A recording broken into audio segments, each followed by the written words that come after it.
What's going on, guys? Canadian Greaser here. In today's video, I'm going to be covering just some of the vintage things that I currently own, and telling you some things about them and if they're good. And it's just mostly I own the vintage brands. Um, I don't have all of them, but I do have a couple of the main ones that you probably see in the Greaser.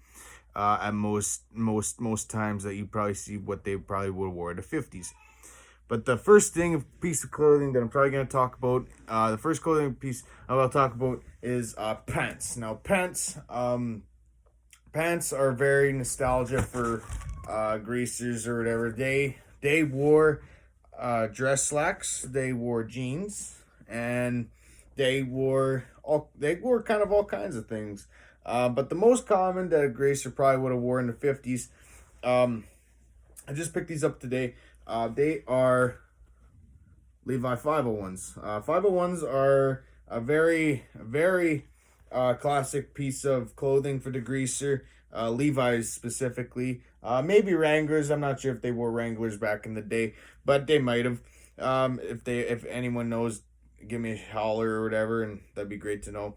But Levi 501s. The 501 is the button fly jean, straight leg. Everyone knows about. The problem with Levi's is that they can be really expensive. I can go. I mean, I picked these brand new right now. The tag's still on them right now.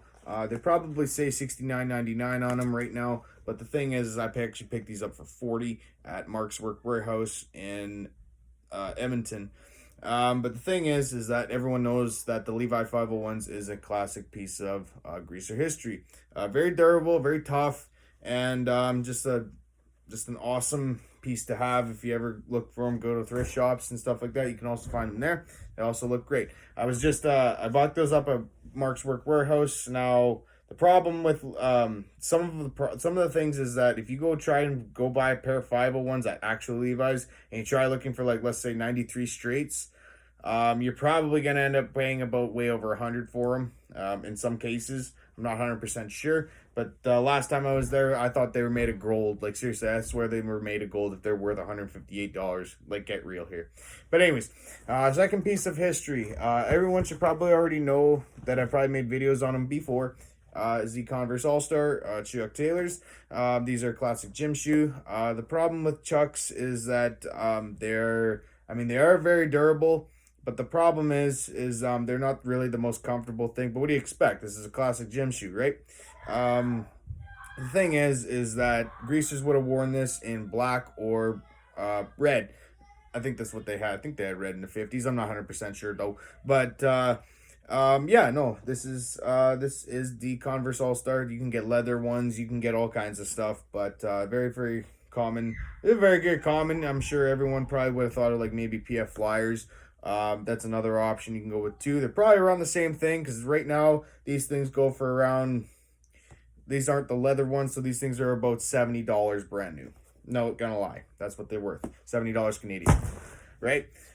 Next piece of clothing. I would talk about the boots, but the boots that I don't necessarily have them, but I guess you could go with a harness boot if you really wanted to, for an example. But the Chippewa engineer boot, or which is the one that Marlon Brando wore, or if you really wanted to go down that route, and a lot of people don't know this, but I swear there's a toss up between Marlon Brando wearing the Chippewa boot, or there was the Red Wing Shoe Company boot, which is basically the heritage boot of Red Wing Shoe Company, which looks exactly the same if you honestly think about it. The heel, everything about it just looks very identical. Red Wing is a very old company. It was probably established in 1905. You actually didn't even know that, but it is a very old company. I'm not sure if they invented the engineer boot, but yeah, Red Wing is a good alternative if you really wanted to, because they look very identical. But Chippewa engineer boot would probably range you anywhere from, in Canadian prices, probably around. I think I looked it up last time. Last time I saw that pair was like $700. I'm not kidding. Red Wing is probably a lot cheaper. Red Wing was probably about 300. You can go to one. You can probably find them here. They're common. They're American made, so you can probably find those too. But yeah, that's about $600-700 for a pair of boots. Now, The last piece of clothing that I probably mentioned is the Shop Perfecto 1-star. Again, this is the one that Marlon Brando wore in the Wild One. Now the problem with this is this a nice jacket? Absolutely. The problem with these is that these things retail in the U.S. for $700 to $800. Now you can go on the shop website and it'll probably say $700 to $800, but you actually want to know what the cost of these in Canadian prices are. It's actually way over $1,000. I'm not kidding. It's $1,000, $1,200 at the most when you include all your taxes and fees and shipping. Yeah, you're looking at way over $1,200 for one of these things. But I managed to come across this about a month or so ago, and way over on the south end of Edmonton. But are they worth $1,200? Absolutely not. I wouldn't. The only reason I got this is because I only paid $500 for it, brand new with the tag still on it, and I was basically just giving it away for a half decent price because no one was wearing it, so I took it off their hands. But in regards to that, just, you know, if you're gonna look for vintage clothing or whatever, you don't have to get the actual vintage. I mean, if you really wanted to, go secondhand, or if you really wanted to go down that road, go for better deals if you can find them. Like try like Mark's Work Warehouse for Levi's, because they do sell Levi's there. Anything from the 501s, 2s, 505s, even skinny jeans. If you really like the skinny jean look, you can go down that route. But the thing is that you can find some really good deals. It's just there are things that you are gonna pay big dollars for.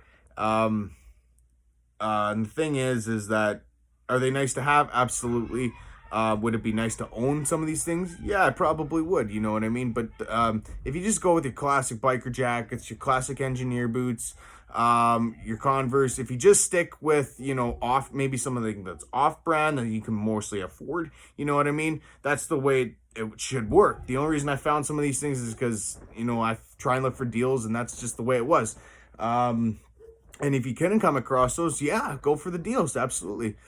But that basically wraps up my video for this, and I hope you guys enjoyed it. And it's just quick. I'm tired, as you could probably tell, but I figured I'd do that, something like that, really quick. And yeah, so anyways, guys, thank you very much for watching, and we'll catch you guys on the next one. All right.